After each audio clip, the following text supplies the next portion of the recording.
One of the biggest reasons why people delay downsizing isn't because they can't sell their house. It's because they don't know where they're going to move to. Many people think downsizing means moving into a condo. The truth is there are many different options available, and each one has its own pros, cons, costs, and lifestyle. Today I'm going to walk you through 5 of the most common styles that we have in the Barrie and surrounding area, so you can start to think about what may be the best fit for you. The goal isn't just to find a smaller place, it's to find a place that fits the next chapter of your life. Less home maintenance means more time to travel, visit family, or just simply enjoy retirement. Most of these options are designed with accessibility in mind. Wider hallways, elevators, step-free entrances, fewer stairs. You may also find that many of the neighbors in these places are of the same stage of life as you are, making it easier to meet people and build new friendships and relationships.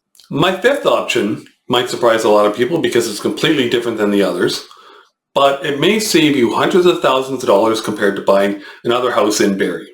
Hi there, my name is James Myers. I'm a realtor in the Barrie and Simcoe County area. If this is the first time watching one of my videos, please hit subscribe down below and then tap the bell icon so you're notified every time I upload a new video.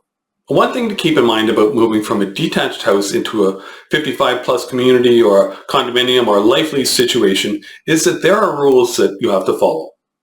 It is a lifestyle change from living in a detached house that you own. You can't just build a new deck or have 6 cats and 4 dogs or paint your front door lime green because you like that color. Many things you have to get permission for from either like the condo board or the board of directors, the management company, or whoever is running the place. And that can be a hard thing for some people to accept. The housing options that I list here that are specifically for people over a certain age usually have an abundance of activities and social gatherings organized for the residents. A few things that most of these housing options have in common are independent living, organized social activities, exterior maintenance handled by somebody else, and less storage than a regular house. You are downsizing, right? Let's get into them.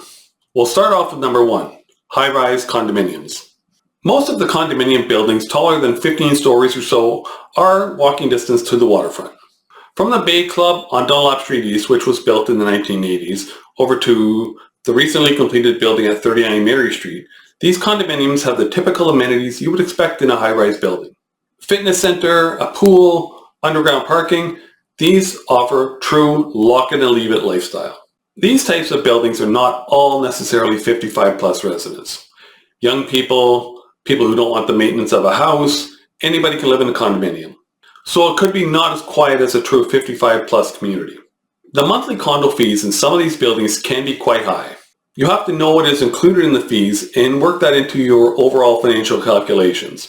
For instance, I saw a 2-bedroom condominium listed in one of the older buildings on the lakeshore, and it was under $400,000. For a 2-bedroom condominium, that sounded pretty good. But then I looked at the condominium fees. They were over $1,100 a month, and the only utility they included was water. No electricity, no heat, no cable TV. Lower list price, higher fees. You have to work your numbers. The views of Kempenfelt Bay are hard to beat for many people. Waking up to a view of the water every morning is a big part of the appeal. Some buildings have active social committees, card games, fitness activities, while other buildings are much quieter. Every building has its own personality. When looking at condominium fees, look at the reserve fund status as well. A healthy reserve fund can reduce the chances of a large special assessment in the future. And some people might not like the idea of living 10 stories in the air.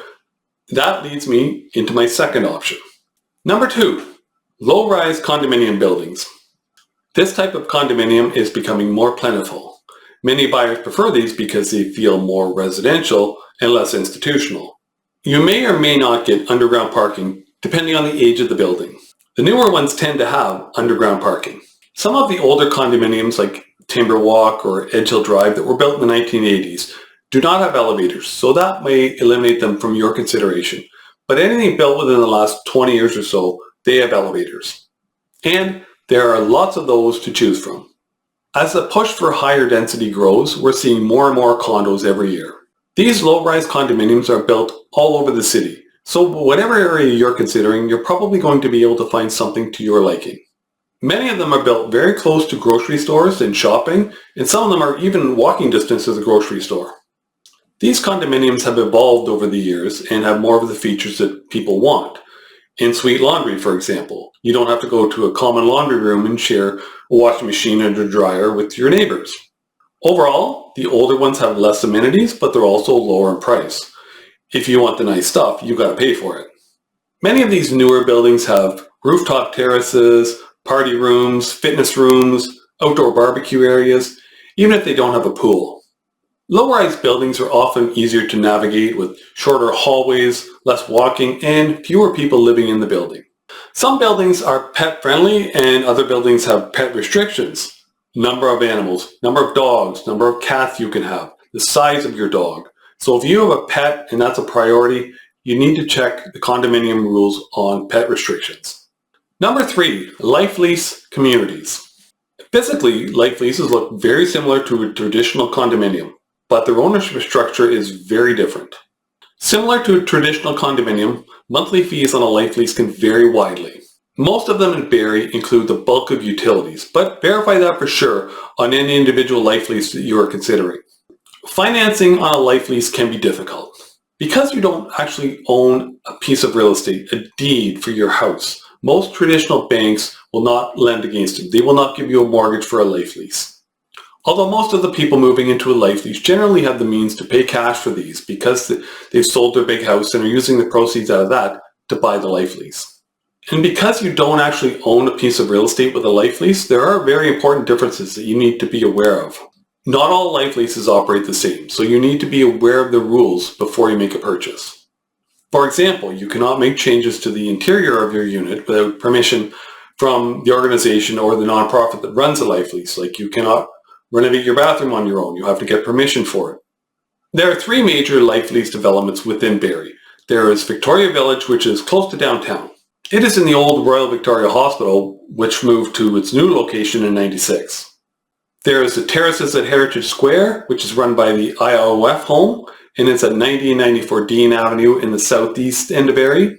And then we have Tollendale Village on Hirsch Drive, which is a series of 3-story buildings and a few townhouses with attached garages. They are all very nice places to live, but availability of units in each one varies widely.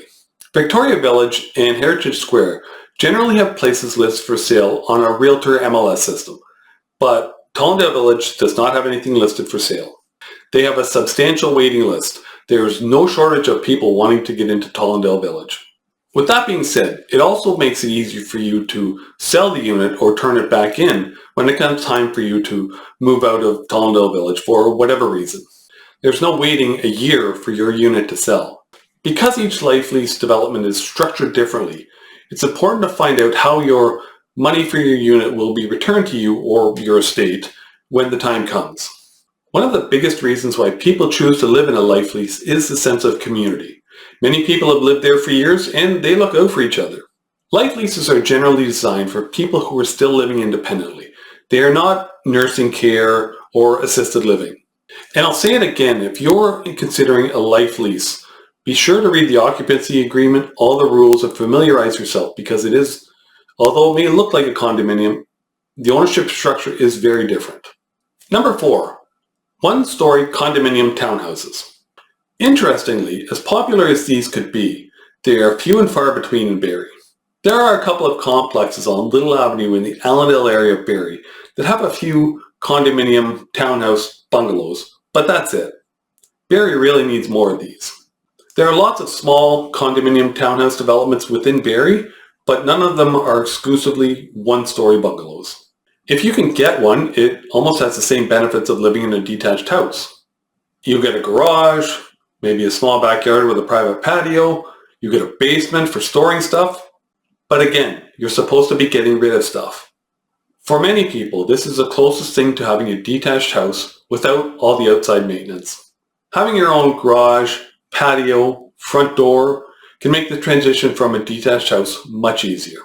And because there are so few in Barrie, they tend to sell very well when they come on the market. Number 5, Sandy Cove Acres. Sandy Cove Acres is a modular home community run by the company Parkbridge. It has been around for 40 or 50 years, And generally, most people who live in Barrie and Simcoe County have heard about it or know a little bit about it, and maybe even know somebody who lives there. It is run as a land lease development where you own the house you're living in, but not the land the house sits on. So you could pick up your house and move it if you wanted to, but that's not realistic. Nobody does that. Right now in 2026, you can get a decent house in Sandy Cove Acres for around $350,000. Now you will then have land lease fees monthly, so you'll have to work out the numbers and see if it's financially beneficial for you to live there. Your land lease fees are going to be roughly $1,000 a month. If you sold your paid-for house for, let's say, $800,000 and you bought a nice house in Sandy Cove Acres for $350,000, after fees you're going to be able to put roughly $400,000 in the bank. A lot of people cannot get their head around paying land lease fees every month, and I get that. It's a very different concept than having a traditional freehold house. One of the biggest drawing cards of Sandy Cove Acres is that you still have a yard, you can still have a garden, but you don't have all your money tied up in a freehold house. And there's a very active social community at Sandy Cove Acres with parties, events, and many of the residents really enjoy this. Because this is a land lease community, understand what the monthly fees cover and how they may change over time. If your goal is to free up equity from your current house while still living in a detached house, Sandy Cove Acres can be a really attractive option for some people. As you can see, there's no one-size-fits-all solution when it comes to downsizing. What may be perfect for one person may be totally unsuitable for the next person. The good news is that Barrie and the surrounding area offer more choices than many people realize. Before you decide to sell your current home, it's a good idea to look at all the options out there, figure out all your monthly expenses, and then look at where you want to be at in 5 or 10 years from now, not just in the next year or so. If you'd like to find out what's currently available in any of these type of home options, I'm happy to help. My contact information is in the description down below. Thank you for watching.